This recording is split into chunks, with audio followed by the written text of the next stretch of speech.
지금까지 사도 바울은 하나님의 은혜로 구원받은 자들, 즉 예수 그리스도를 믿음으로 구원받은 자들의 삶이 어떠해야 되는가, 삶의 의미는 무엇인가를 우리에게 설명해 주고 있습니다.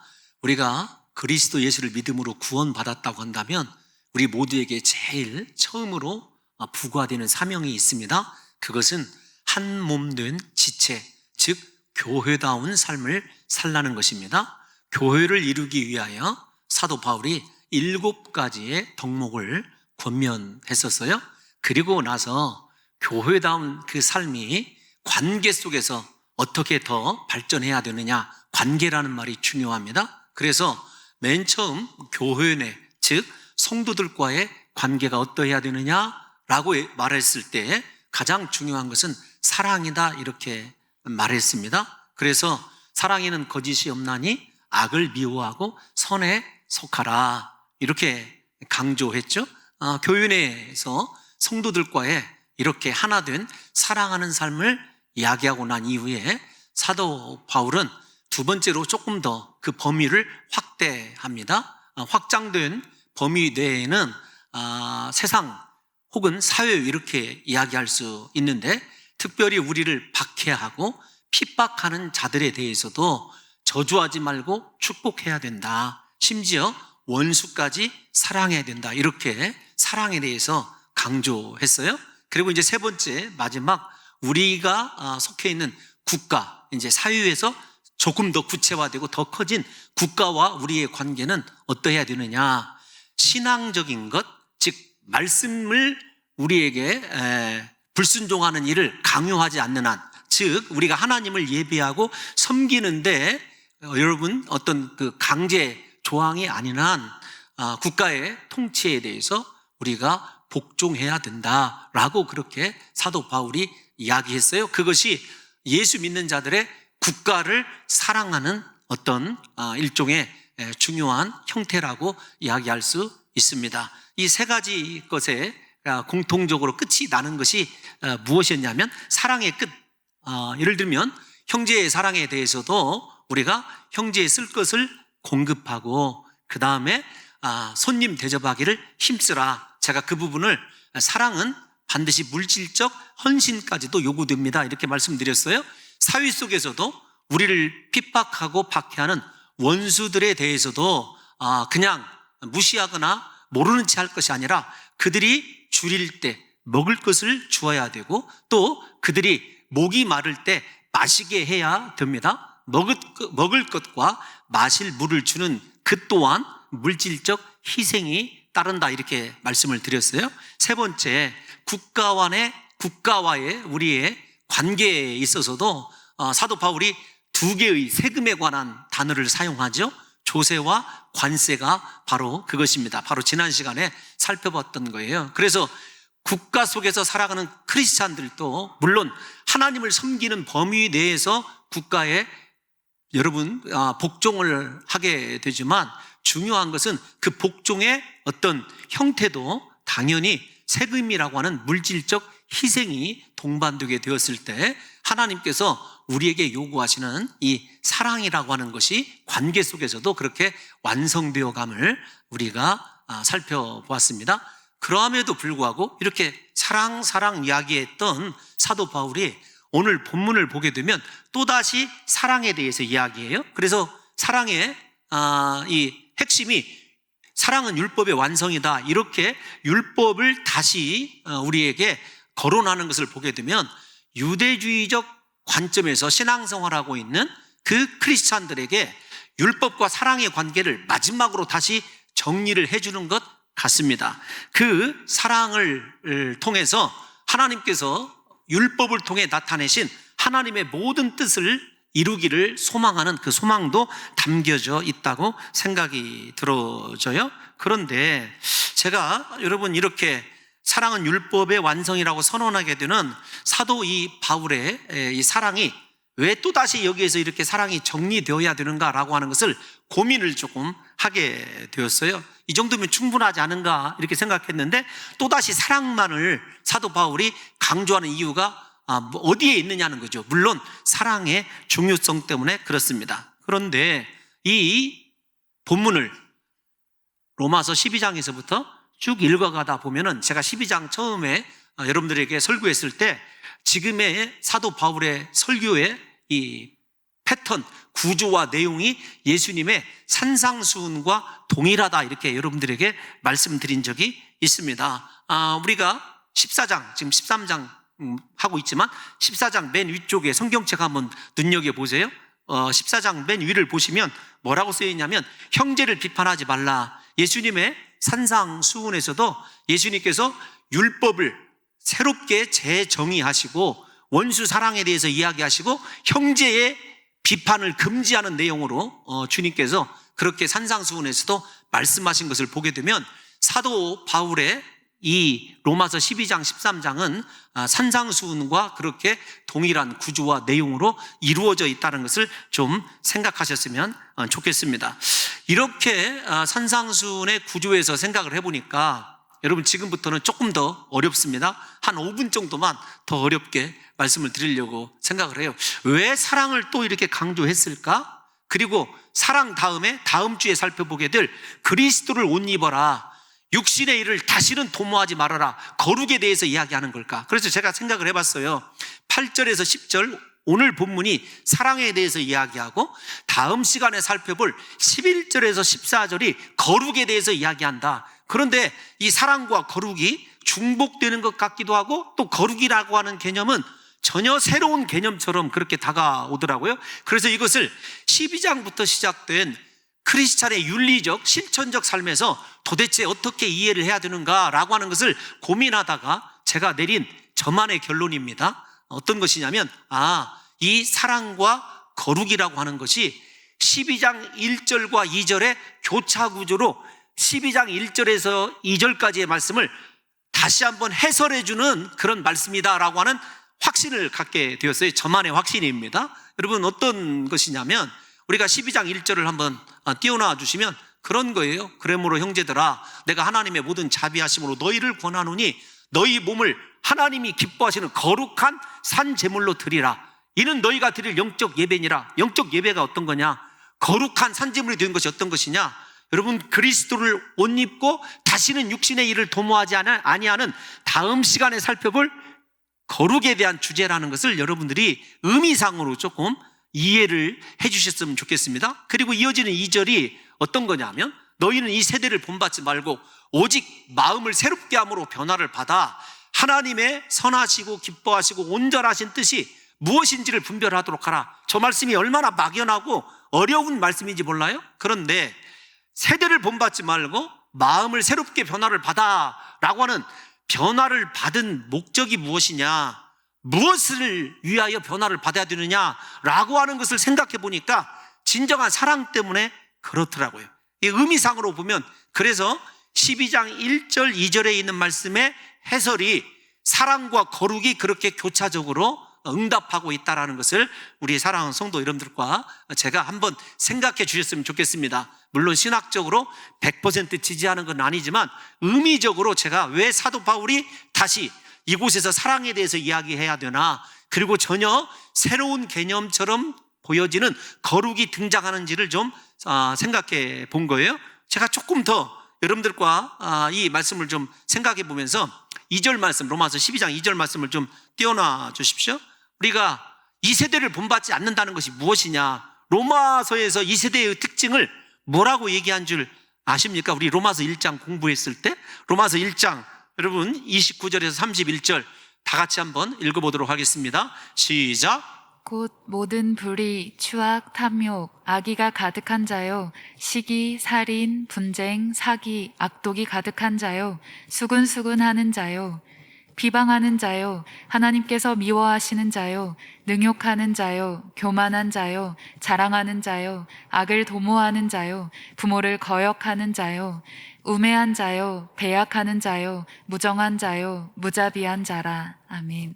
로마서에서 이야기하는 이 세대의 특징이 사랑과는 전혀 상관이 없습니다. 이러한 세대 가운데 어리석게도 내 자신은 철저히 희생하면서 다른 사람들을 사랑하며 축복하는 삶을 살아가는 것이 인간적으로 보면 얼마나 어리석은 일처럼 보이겠느냐고요. 하지만 하나님께서는 사랑을 통하여 율법을 완성하는 삶을 살아가는 것을 기뻐하시고 선하게 여기시고 온전한 삶으로 인정하신다는 거예요. 그래서 우리의 마음이 변화받았다라고 하는 것은 어떤 것이냐면 그리스도 예수의 사랑으로 충만하다라는 거예요. 다시 좀 두 개의 개념을 정리하면 그런 겁니다. 우리가 다음 주에 살펴볼 11절에서 14절에 자신의 몸을 거룩한 산 제물로 드림으로 그리스도 예수를 옷 입어 육체의 정욕까지 십자가에 죽임으로 진정한 영적인 예배를 드린 것이 하나님을 기쁘시게 하는 삶이다, 거룩한 삶이다, 이렇게 1절이 이야기한 것을 다음 주에 살펴볼 교차적으로 거룩의 한 장면이 설명을 하고 있고, 우리가 오늘 지금 살펴보고 있는 사랑은 마음이 새롭게 변화를 받은 것이 무엇이냐? 사랑으로 충만한 거다. 이 사람은 이 세상과 어울리는 사람이 아니에요. 이 세대를 거슬려서 진정으로 하나님 닮은, 예수님 닮은 삶을 살아가는 것입니다. 여러분들과 제가 좀 생각해 보면 하나님 기뻐하시는 것이 무엇이죠? 기뻐하시고 선하시고 온전하신 거 생각해 보십시다. 물론 순서는 조금 바뀌었지만 하나님이 가장 기뻐하시는 것은 말씀대로 살아가는 것 아닙니까? 너 원수를 사랑하라. 너를 핍박하고 박해하는 자를 저주하지 말고 축복해라. 너 형제들에게 거짓 없는 사랑을 베풀어라. 그런 것들 아닙니까? 그 말씀에 순종하는 것이 하나님 기뻐하는 거죠. 다시 강조하지만 그러면 하나님의 선하신 것은 무엇입니까? 지금 12장 2절을 가지고 조금 더 얘기하는 거예요. 선하신 것은 무엇입니까? 사랑에는 거짓이 없나니 악을 미워하고 선에 속하라. 여러분, 선에 속한 삶이 어떤 거냐면 우리가 거짓이 없는 사랑, 진실한 예수 그리스도의 사랑을 베푸는 것이 바로 이렇게 하나님 앞에서 선하게 인정받는 것이라는 거예요. 그러면 온전한 것은 무엇이냐? 여러분, 온전하다라고 하는 단어는 우리가 생각하는 어떤 완성된 완전함 이런 개념일 수도 있습니다만은 모든 것을 성취하고 이룬 삶이에요. 예수님께서 온전하다라고 하는 이 삶을 나타내는 단어를 2번 사용하신 적이 있습니다. 언제냐면 한 번은 십자가상에서 다 이루었다 말씀하셨을 때 이름이 온전한 상태, 이것과 더불어 한 번 더 그 말씀을 사용하셨는데 바로 산상수훈에서 여러분 사용하셨어요. 산상수훈에서 사용하실 때 무엇과 더불어서 이 온전하다는 것을 사용하셨냐면 사랑과 더불어서 온전하다는 말씀을 연이어 사용하셨습니다. 조금 길어요. 그래서 제가 우리 문간사님에게 마태복음 5장 43절에서 48절을 길지만 읽어달라고 하고 우리 사랑하는 성도 여러분들은 눈으로 좀 저 말씀을 따라오셨으면 좋겠습니다. 또 내 이웃을 사랑하고 내 원수를 미워하라 하였다는 것을 너희가 들었으나 나는 너희에게 이르노니 너희 원수를 사랑하며 너희를 박해하는 자를 위하여 기도하라. 이같이 한즉 하늘에 계신 너희 아버지의 아들이 되리니 이는 하나님이 그 해를 악인과 선인에게 비추시며 비를 의로운 자와 불의한 자에게 내려주심이라. 너희가 너희를 사랑하는 자를 사랑하면 무슨 상이 있으리요? 세리도 이같이 아니하느냐? 또 너희가 너희 형제에게만 무난하면 남보다 더하는 것이 무엇이냐? 이방인들도 이같이 아니하느냐? 그러므로 하늘에 계신 너희 아버지의 온전하심과 같이 너희도 온전하라. 아멘. 아멘. 여러분, 무엇 다음에 온전하라는 말이 쓰여져 있어요? 하나님의 온전하심이 무엇으로 드러나십니까? 우리 같은 죄인을, 나 같은 죄인을 사랑하심으로써 하나님의 온전함이 드러날 뿐만 아니라 이 땅 가운데서 하나님께서 우리에게 하나님의 온전하신 뜻이 무엇인지를 분별하라, 선한 것이 무엇인지를 분별하라, 기뻐하시는 것이 무엇인지를 분별하라, 네 마음이 변화를 받아라. 결국 무엇을 위한 말씀이냐면 우리가 예수 그리스도처럼 사랑하는 마음을 통해서 하나님의 모든 뜻을 이루는 삶을 기대하셨기 때문에 사랑을 통해서 율법을 완성하라고 오늘 이 말씀을 우리에게 주셨다라고 제가 생각하는 거죠. 사랑하는 성도 여러분, 하나님의 은혜로 구원받은 백성들에게 있어서 가장 중요한 열매, 신앙생활의 가장 중요한 핵심이 무엇인 줄 아십니까? 사랑입니다. 오늘 살펴보시겠지만 다른 사람을 사랑하는 것보다 중요한 것은 없어요. 내게 그 어떤 탁월한 달란트와 은사와 능력이 있다 할지라도 그 속에 사랑이 없다고 한다면요, 하나님을 사랑하는 것이 아니라는 것을 우리가 보게 될 거예요. 또 하나, 우리가 예수 그리스도를 믿고 진실로 그분의 은혜로 구원받은 백성이라고 한다면 우리에게 거룩의 기둥이 있어야 됩니다. 사랑과 거룩, 이 두 가지가 의롭다함을 받은 사람들의 특징이요 로마서의 결론이라는 사실을 제가 좀 깨닫게 된 거예요. 우리가 오직 의인은 믿음으로 말미암아 살리라. 의인이 믿음으로 말미암아 산다는 것이 무엇입니까? 물론 산다는 말이 영생을 의미하는 말이기도 하지만 우리가 이 땅 가운데서 살아가야 될, 붙잡아야 될 의인의 삶이 무엇이냐고요. 한쪽에는 사랑과 한쪽에는 거룩이기 때문에 다시 거듭 반복해서 말씀드리지만 오늘은 사랑에 대해서 얘기하고 다음 주에는 거룩에 대해서 얘기할 것이라는 것을 좀 생각해 주십시오. 진정한 사랑은 거룩한 삶을 수반해야 됩니다. 왜냐하면 사랑이 거룩이 수반되지 않으면요 타락하기 쉽기 때문에 그래요.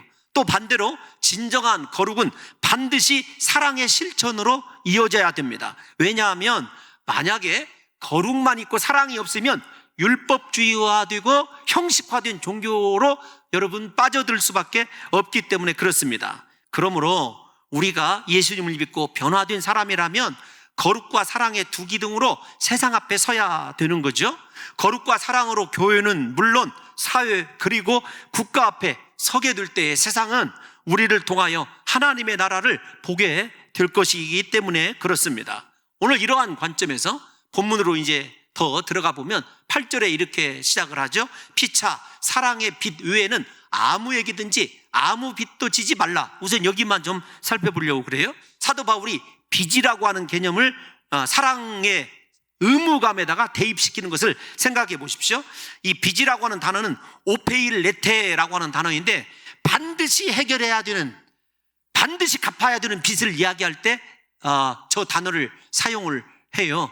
로마 시대, 사도 바울 시대에 빚을 갚지 아니하면 파산 선고는 물론이거니와 그 빚을 갚을 때까지 노예 생활을 했어야 돼요. 심지어는요 생명을, 목숨을 바쳐서 그 빚을 상기하게 한 그런 제도도 있었다고 합니다. 그러니까 무엇을 얘기하는 거예요?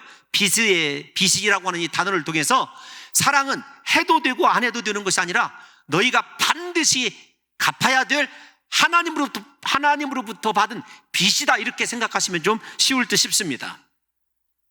그러므로 사랑의 빚이라고 하는 단어를 통하여 사도 바울은 우리가 주님 오시는 그날까지 변함없이 사랑하고 살아야 됨을 말씀하고 있는 것이죠. 사랑의 빚에서 아까 빚이라고 하는 단어는 설명을 해드렸고요. 사랑이라고 하는 단어는 아가판이라고 하는 단어로 쓰여져 있어요.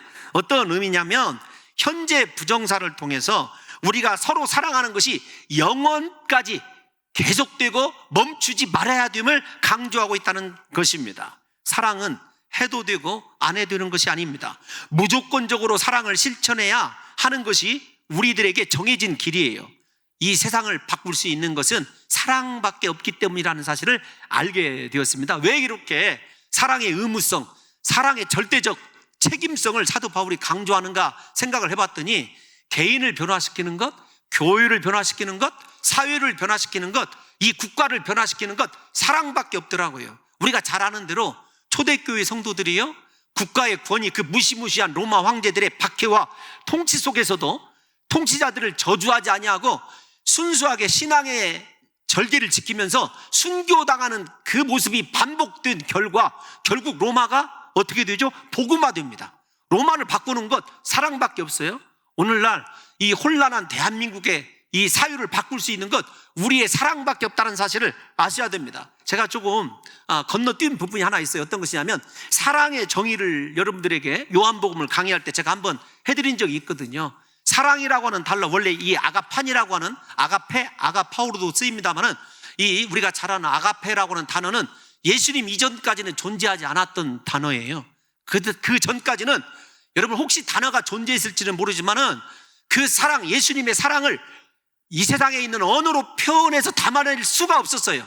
그 당시에는 그냥 우정, 우리가 잘 아는 에로스, 이성 간의 사랑, 부모의 일방적인 사랑, 이 정도 혈통적인 사랑은 존재하고 있었는데 죄인을 사랑하고 그 죄인을 대신해서 십자가에 못 박혀 죽는 예수 그리스도의 사랑이라고 하는 그 사랑을 표현할 수 있는 단어가 없어서 만든 단어가 어떤 단어냐면 혹시 다시 이 세상에 빛을 보게 된 단어가 여러분 아가페라고 하는 단어예요. 그러니까 이 사랑이 얼마나 숭고한지를 여러분들이 생각해 내셔야 됩니다. 그래서 사랑하는 성도 여러분들과 제가 진실로 이 아가페의 사랑으로 무장하지 않는 한 우리가 마음이 변화를 받고 진실로 하나님의 구원받은 백성이라고 단언할 수가 없다라는 거예요. 여러분들에게 제가 생략한 것이 어떤 부분이 있냐면, 레온 모리스라고 하는 유명한 신학자가 있습니다. 그분이 예수님의 사랑에 대해서, 지금 우리가 해야 될 사랑에 대해서 정의를 할 때 이렇게 이야기를 했어요. 어떻게 얘기를 했냐면, 그것은 무가치한 자들을 향한 사랑, 사랑이신 하나님에게서 나오는 사랑, 상대방이 그 사랑을 받을 자격이 있는지 없는지 생각하지 않고 다른 사람에게 풍성하게 주는 사랑이다. 그것은 사랑받는 쪽의 공로 때문에 나오는 것이 아니라 사랑하는 자의 성품에서부터 나오는 것이다.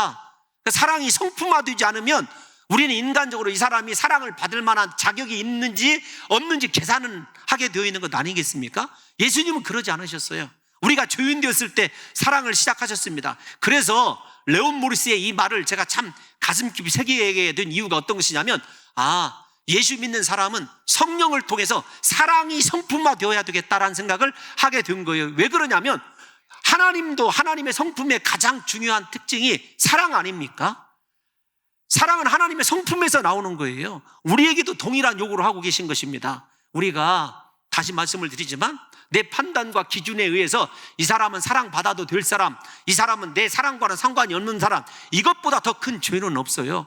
우리의 성품 속에 진실로 성령을 통해서 예수 믿고 난 이후에 사랑이 성품화되었을 때 우리는 누구를 막론하고 예수 그리스도의 사랑으로 대할 수가 있고, 그 사랑으로 섬기게 되었을 때 앞에서 지금까지 말씀드린 교회, 사회, 국가가 나 한 사람의 사랑을 통해서 충분히 변화될 수 있다는 것을 아셔야 된다는 것입니다. 제가 그래서 조금 감성적으로 설교를 정리를 해봤어요. 어떤 의미로 정리를 했는지는 여러분들이 이 설교를 들으면 아실 거예요. 내가 변화되어야 우리 가정이 변화될 수 있겠다. 내가 변화되고 내가 사랑하면 우리 교회가 진짜 사랑으로 더 충만해질 수 있겠다. 여러분, 이렇게 생각을 하게 된 거예요. 곰곰이 생각해 보십시오. 사랑하면 우리 자신이 바뀌게 됩니다. 사랑하면 우리 가정이 바뀌게 돼요. 사랑하면 우리 직장과 사회가 바뀌게 되어 있어요. 지금 이 시대에 필요한 것은요, 이 힘든 세대를 치유할 수 있는 것은 예수님의 사랑밖에 없다는 생각을 제가 더 간절히 하게 된 것이죠. 부디 우리 사랑하는 성도 여러분들과 제가 사랑함으로 말미암아 진실한 우리의 사랑을 통해서 이 세상이 분노와 증오가 사라지고 희망과 위로가 좀 넘쳐났으면 좋겠어요. 예수 믿는 사람들끼리도 사랑하지 못해서 언제나 갈등하고 반목하고 증오한다면 이거보다 더 큰 죄가 어디가 있겠느냐고요? 거꾸로 로마서의 시각으로 말씀드리면 그 사람 구원에 대해서 다시 한번 생각해 봐야 됩니다. 그래서 우리에게 진실로 예수 믿은 자다라고 하는 그 입증이 무엇으로 드러나야 되냐면, 우리 성품의 사랑화, 내 안에 습관처럼, 성품처럼, 인격처럼 우리의 사랑이 모든 곳에 다 그렇게 존재해야 된다는 거예요. 그래서 제가 조금 유치할지 모르지만 감성적으로 이혜인 수녀의 시의 한 도막을 여러분들에게 좀 들려주고 싶어요. 너무 많이 사랑함도 죄일 수 있다면 죄인에게 하소서. 띄워놔 주셔서 진심으로 감사드립니다. 여러분, 한번 눈으로 읽어보세요. 너무 많이 사랑함도 죄일 수 있다면 죄인에게 하소서. 얼마나 사랑에 대한 간절한 이 간구가 저 시 속에 담겨져 있는가. 여러분, 저렇게 사랑을 한번 간구해 본 적이 있습니까? 사랑하고 싶어서, 모든 이들에게 사랑을 주고 싶어서 저렇게 한번 사랑에 목이 마른 적이 있느냐고요. 오리겐이라고 하는 초대교회 교부는요, 이 본문을 해석하면서 이렇게 얘기했어요. 사랑의 빛은 영구히 우리와 함께 남아있고 절대로 우리를 떠나지 아니하며 이것은 우리가 매일 변제해야 되는 것이다. 사랑의 빛은 주님 나라 이를 때까지요, 우리에게 영구히 존재하는 거예요. 그래서 사랑하는 성도 여러분들과 제가 사랑하는 것이 가장 큰 사명이고 우리에게 남겨진 절대적인 사명이라는 사실을 잊어서는 안 됩니다. 또 하나 8절을 띄워놔 주시면, 중요한 것은 이 사랑이 하나님을 사랑하는 것이 율법의 완성이다 이렇게 말하지 않고 있어요. 다른 사람을, 남이라고 하는 말이 다른 사람 아닙니까? 다른 사람을 사랑하는 자가 율법을 다 이루었다 이렇게 얘기하고 있습니다. 저 말이 위로가 되기도 하고 굉장히 큰 부담이 되기도 합니다. 왜 하나님께서 하나님을 사랑하는 것이 율법을 다 이루었노라 말씀하지 않으신 이유를 생각해 보십시오. 일단 우리 스스로만 생각해 보면, 오늘날 기독교인들은 나는 하나님과의 관계에서는 문제가 없다고 생각을 해요. 대부분 다. 나는 하나님을 진짜로 사랑하고 있다라고 그렇게 생각을 합니다. 저도 어떻게 생각하면 하나님 정말 사랑해요. 입술로 하나님 사랑한다고 숱하게 고백을 해요. 그런데 그 하나님 사랑하는 것은 모두 다 잘하는 것 같아요. 문제는 다른 사람에 대해서 내가 사랑할 수 있느냐 없느냐가 하나님을 향한 사랑이 진짜냐 아니냐에 완전한 어떤 기준이 된다는 사실을 이 시간에 분명히 아셔야 됩니다. 하나님의 거룩한 사랑 안에서 살아가는 사람들은 그 사랑 때문에 율법의 모든 요구를 충족시키는 거예요.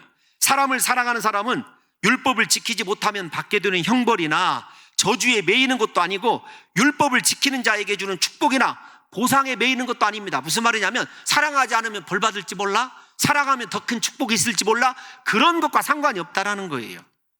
오직 사랑 그 자체 때문에 행복해하고 그 사랑 안에서 피어나는 한 사람의 영혼을 바라보면서 만족해하고 행복해하는 삶을 살아가는 사람이 진짜 크리스찬이라니까요.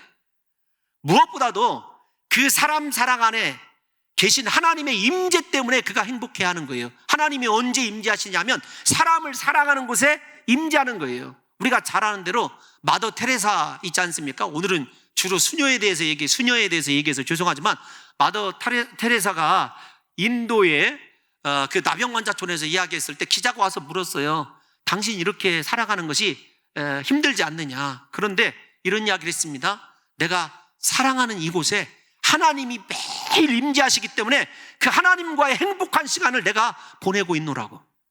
하나님이 어느 곳에 임재하시냐면 사랑하는 곳에 임재하셔요. 왜냐하면 하나님은 사랑이시기 때문에 그렇죠.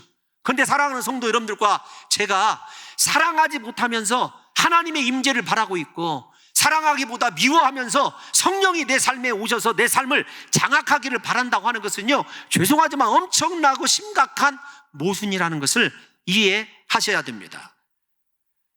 하나님의 계명을 열심히 지키지만 사랑이 빠진 경우를 율법주의라고 얘기할 수 있어요. 저는 율법주의라고 얘기하지 않고 뭐라고 얘기하냐면 종교인이 되었다 이렇게 얘기합니다. 형식주의라고도 얘기를 하는데 이 율법주의자라고 이렇게 편하게 얘기를 합시다. 율법주의자들은 겉으로 신앙생활 하기에 정말로 잘하는 것처럼 보여요. 사도 바울도 이렇게 얘기를 하죠. 오늘 구절을 띄워놔 주십시오. 간음하지 말라, 살인하지 말라, 도둑질하지 말라, 탐내지 말라 한 것과 그 외에 다른 계명이 있을지라도 일단 여기까지만 나눠서 생각해 보면 겉으로 보면은요 정말로 계명을 철저히 지키는 것처럼 보여요. 그러나 그들에게 중요한 것, 종교인들에게 말씀입니다. 율법주의자들에게 중요한 건 율법의 의미인 사랑이 없다라는 거예요. 예수 믿은 지 몇십 년이 되었어도 사랑 한번 제대로 못 해본 사람이 에로스를 얘기하는 것 아닙니다. 다른 사람 진실로 사랑하고 섬겨본 적이 없는 사람이 여러분 허다라는 것을 한번 생각해 보십시오. 저는 오늘 우리 교회에서 그런 성도가 한 사람도 없기를 바라는 거예요. 오늘 이 말씀을, 율법주의 이 말씀을 조금 왔다 갔다 해서 죄송하지만 마지막 10절 말씀과 함께 좀 생각해 보려고 그래요. 10절을 띄워놔 주시면 사도 바울이 로마서에서 사랑의 특징에 대해서 단 한 가지로 좀 특이하게 지적한 말씀이 무엇이냐면 사랑은 다른 사람에게, 이웃에게 악을 행하지 않는다는 거예요. 고린도전서 13장 유명한 사랑장에서는 사랑은 언제나 오래 참고 사랑은 언제나 온유하며 이런 사랑의 덕목들을 이야기하잖아요. 그런데 로마서에서는 악을 행하지 아니한다. 도대체 이 악이 무엇일까 곰곰이 생각을 해봤습니다. 그런데 물론 간음하고 도둑질하고 살인하는 것이 악일 수 있어요. 가장 중요한 악은 어떤 것이냐면 사랑하지 않는 것이 악이라는 것을 아셔야 돼요. 이웃에게 사랑하지 않으면서 오히려 죄송하지만 이중적인 모습을 통해서 다른 사람을 시험에 들게 하고 넘어지게 하는 것이 하나님께서 우리에게 지적하시는, 로마서에서 지적하시는 가장 큰 악이라는 사실을 이해하셔야 됩니다.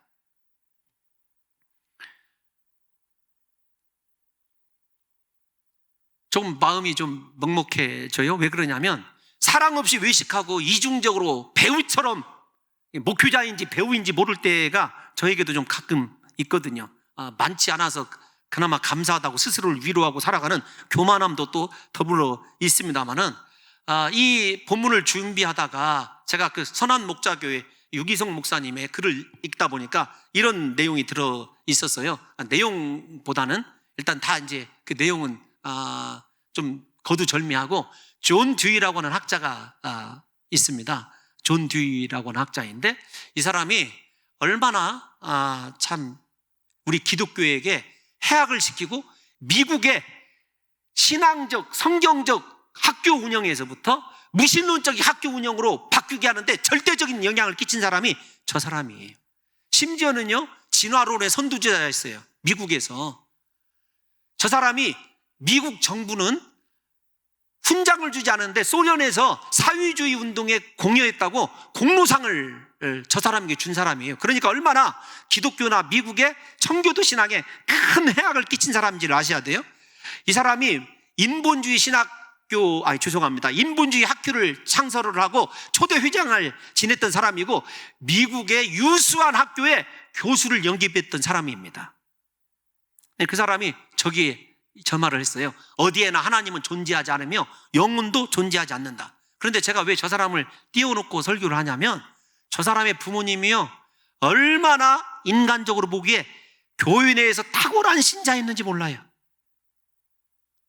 거룩한 신자였습니다. 온 교회와 마을 사람들이 칭송하는 사람이었어요. 문제는 집에 가서 문제였어요. 교회에서는 사랑을 하고 또 모든 이들을 섬겨야 된다고 다른 사람들 앞에서 존 듀이를 쓰다듬으면서 격려했는데 집에 돌아가면 절대로도 할렘과 아이들과 어울려서는 안 된다. 가난한 아이들과 놀지 말아라. 그 다음에 일일이 그가 하는 모든 행위 하나를요, 율법적 잣대를 가지고 그렇게 아이를 심적으로 병들게 했던 그런 부모였어요. 그 부모 밑에서 그가 사춘기를 지내면서 낸 결론이 저 말이에요. 어디에나 하나님은 존재하지 않으며 영혼도 존재하지 않는다. 심지어는 이 사람이 썼던 그 책에 이런 내용도 나와 있어요. 어떤 신이나 우리를 구원한다는 약속이나 영원한 심판에 대한 두려움들은 환상에 지나지 않거나 해로운 것들이다. 육체가 죽은 후에 생명이 영생하리라는 것에 대한 신빙성 있는 증거는 없다. 부모가 율법주의적인 형식적인 신앙, 교회에서 모습과 가정에서 모습이 저렇게 차이가 났을 때 죄송한 표현이지만요, 괴물이 탄생한 거예요. 괴물이.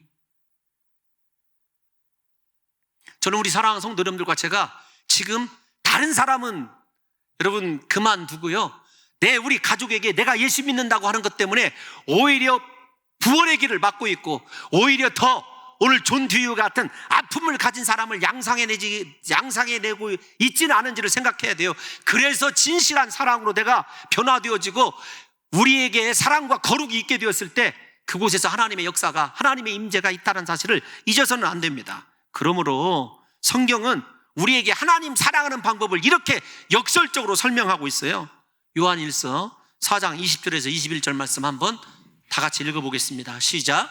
누구든지 하나님을 사랑하노라 하고 그 형제를 미워하면 이는 거짓말하는 자니 보는 바 그 형제를 사랑하지 아니하는 자는 보지 못하는 바 하나님을 사랑할 수 없느니라. 우리가 이 계명을 주께 받았나니 하나님을 사랑하는 자는 또한 그 형제를 사랑할지니라. 아멘. 아멘. 죄송하지만 20절 말씀 다시 한번 띄워놔 주십시오. 하나님을 사랑한다고 하면서도 형제를 미워하면 거짓말한다, 제 말이 아니라 하나님의 말씀입니다. 형제를 사랑하지 아니하는 자는요, 하나님을 사랑할 수 없다라는 것이 하나님의 말씀이에요. 저와 여러분 다시 생각해 보십시다. 진실로 예배하는 이 모습처럼, 하나님을 사랑하는 이 모습처럼 여러분 가정 등에서 진실한 사랑을 실천하시고 여러분이 속해 있는 세상에서 사랑을 나타내고 살아가느냐고요. 분명히 하셔야 됩니다. 우리 로마서에 저는 이 말씀이 거의 결론과 같은 말씀이라고 생각하고 있어요. 사랑과 거룩이 로마서에 앞에서도 말씀드린 대로 믿음으로 살아가는 사람, 의인이 된 사람의 절대적인 삶의 요소예요. 그런데도 입으로는 사랑을 하는데 속에서는 증오하고 미워하고 시기하고 이 다툼 때문에 우리의 자녀들이 멍들고 있지는 않은지, 우리의 형제들이 오히려 상처받고 있지는 않은지, 내 이중적인 모습 때문에, 내 종교인의 모습 때문에, 율법주의적인 모습 때문에 다른 사람이 하나님을 떠나버리는 악을 행하고 있지는 않은지를 저와 여러분들이 심각하게 고민해 보자는 것입니다. 사도 바울은 이렇게 얘기하죠. 9절 앞에서 했던 말씀, 내 이웃을 내 자신과 같이 사랑하라 하신 말씀 속에 모든 율법이 다 들어있다. 그러니까 무슨 말입니까? 형제를 사랑하면, 다른 사람을 사랑하면 모든 계명을 다 지키는 거예요. 반대로 형제를 사랑하지 아니하면 어떤 계명도 지키고 있지 못하다는 사실을 저와 여러분들이 심각하게 깨달으셔야 된다는 것입니다. 여러분들에게 가끔 인용하는 C.S. 루이스가 이런 말을 했어요. 인류를 사랑하는 것은 쉽다. 그러나 문제는 내 곁에 있는 이웃을 사랑하는 것이다. 제가 참 공감하는 말이에요. 인류는요, 나와 상관이 없기 때문에 사랑한다고 얘기할 수 있어요. 그런데 문제는 나를 아프게 하고 힘들게 하는 이웃을 정말로 사랑할 수 있는가라고 하는 것이 문제 아닙니까? 저는 우리 봉동중앙교회 성도들이요, 오늘 이 말씀을 통해서 새로운 사랑이 시작되었으면 좋겠어요. 진실한 사랑, 입술로 하나님을 찬양하고 예배하는 그 고백 그대로 우리의 마음속에 진실한 예수님의 사랑이 있어서 그 사랑으로 적어도 국가 생각하지 마십시오. 사회 생각하지 마십시오. 적어도 교회와 내 가정만큼은 내 사랑 때문에 변화될 수 있으리라고 하는 확신이 들 정도로 사랑하는 성도 여러분들과 제가 사랑을 통해서 예수 그리스도의 사랑을 좀 완성하는 역사가 있으시기를 예수님의 이름으로 축원합니다. 오늘은 좀 제가 시 한 편을 더 들려드리고 싶어요. 문삼석 시인의 그냥이라고 하는 시가 있어요. 좀 짧아요. 어떤 것이냐면 어머니와 아들의 대화입니다. 아들이 물어요. 엄마, 내가 왜 좋아? 그냥. 이번에는 엄마가 아들에게 물어요. 아들아, 내가 왜 좋아? 그냥. 무슨 말이죠? 정말 그냥 사랑할 수 있어야 돼요. 문제는 우리가 사랑의 중요성을 알지만 이렇게 그냥이라고 얘기할 수 있을 정도로 사랑이 거의 반사적으로 나가는 그 사랑을 할 수 있는 능력이 우리에게 없어요. 그렇기 때문에 우리에게 필요한 것이 무엇이냐면 성령님입니다. 내가 정말로 성령님으로 힘을 얻고 성령의 은사 속에서 성령의 능력에서 살아가는 사람은요, 다른 사람을 사랑할 수밖에 없다는 것입니다. 사랑이 이렇게 그냥 되어줄 수 있는 것, 우리 힘이 아니라 하나님의 은혜와 성령의 역사로만 가능하다는 사실을 깨달으셔서 왜 우리가 성령 충만해야 됩니까? 사랑해야 되기 때문에 그래요. 내 힘으로는요, 자녀들 변화시키지 못합니다. 내 힘으로 내 남편 변화시키지 못해요. 내가 사랑의 화신이 되었을 때, 진실로 성령에 의해서 사랑의 불덩어리가 되었을 때, 앞에서 말씀드린 대로 로마 제국도 변화되지 않습니까? 그 사랑 앞에 부디 우리 봉동중앙교회가, 저는 사랑하는 성도 여러분들과 저의 사랑 때문에 우리 교회의 117년의 역사보다도 더 소중하고 아름다운 시간이 오늘부터 새로 쓰여져 갔으면 좋겠어요. 여러분, 제가 지금은 코로나 때문에 새가족 공부를 못하죠. 근데 새가족 공부할 때 제 목회자로서 고민을 한 가지 얘기합니다. 사랑하는 성도 여러분, 우리 교회에서 신앙생활 한다는 건 쉽지 않습니다. 제가 미리 경고해요. 왜 그런가 하면 여러분이 잘 아시다시피 기존의 성도는 100여 명에다가 새로운 성도들이 약 1000여 명이 쌓여져 있어요. 10년 됐어도 다 나 처음 온 사람이라고 생각을 해요. 새로운 신자라고, 새 신자라고. 그 말은 어떤 의미를 가지고 있냐면 사랑받기를 기다리고 있어요. 여러분, 그거 정상입니다. 우리 교회에 등록 안 하시고 다니시는 성도님들도 참 많이 계셔요.